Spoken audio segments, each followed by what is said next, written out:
Going into that session, there were a lot of challenges and problems you were dealing with, Husqvarna in total, and also specifically with the sales team. Yeah, there was a lot of challenges, right? If I think back to, I'd say what was 7 or 8 months ago, it was challenges that exist not only for us, but for any business, but probably even more so for us.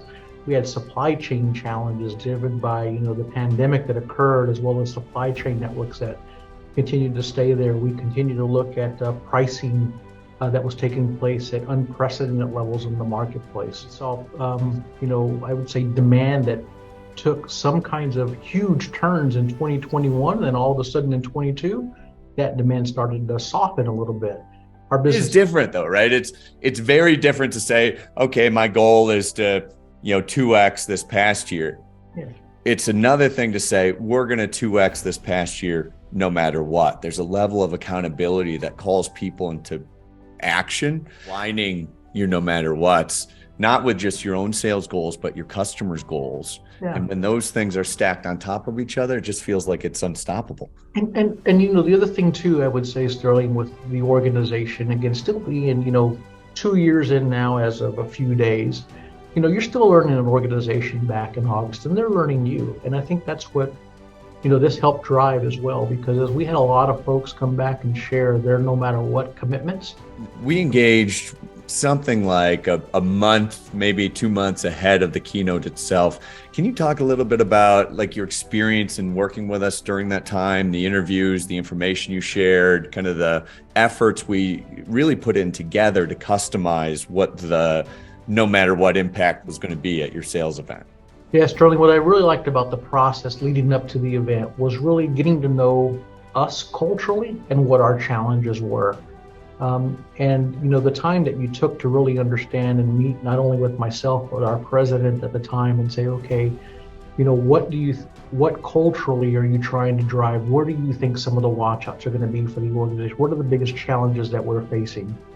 And then from there, you went even a step further to say, all right, great. Now I'm going to go interview some of your attendees at this meeting.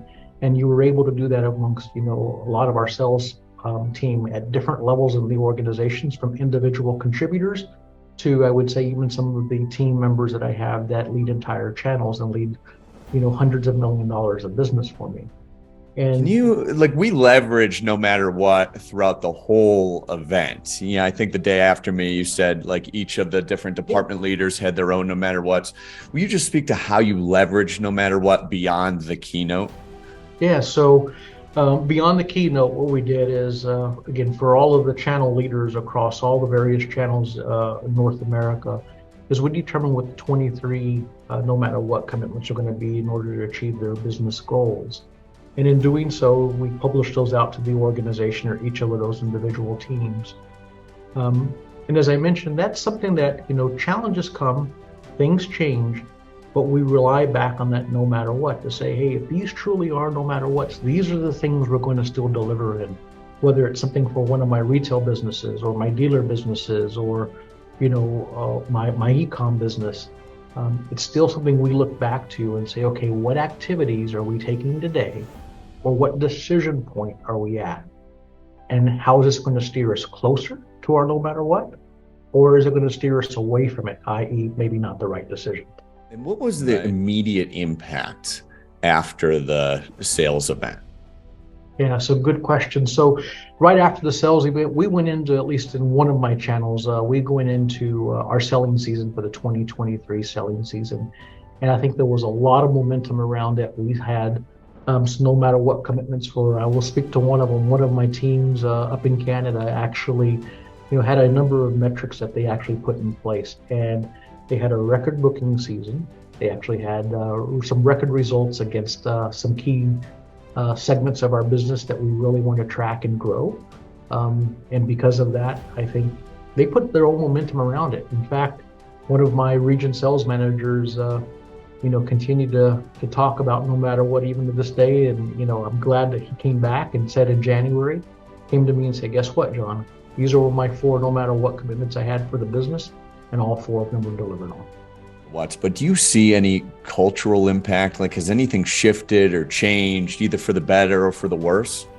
Yeah, so I think it goes back to, we're starting to instill the culture of, what I wanted to drive is, again, activity does not equal accountability. And that's kind of becoming, I'm going to keep referring to that because that's a part of what it was, no matter what. I kept communicating, at least to my sales team. Look, to me, would I do this again? Absolutely.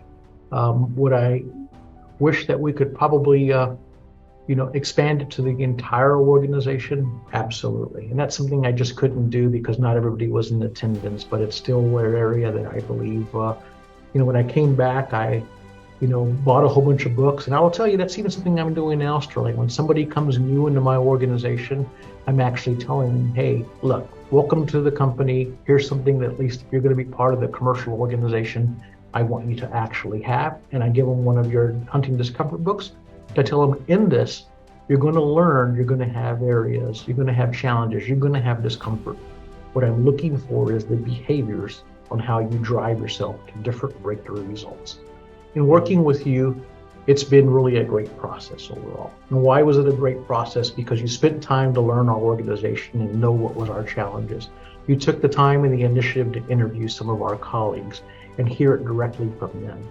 And you understood our organization and our challenges that allowed you to tailor this message specifically around real examples. And because of that, I feel that's where it really became contagious for our organization to say, breakthrough results, you only find them in times of discomfort. And here's the way you need to build your infrastructure or, approach those times that you have that discomfort. And here's the steps and the processes you need to take. And it really gave us something that we're able to start to build into our culture. It's not perfect, but we're starting to take the steps to build it into our culture.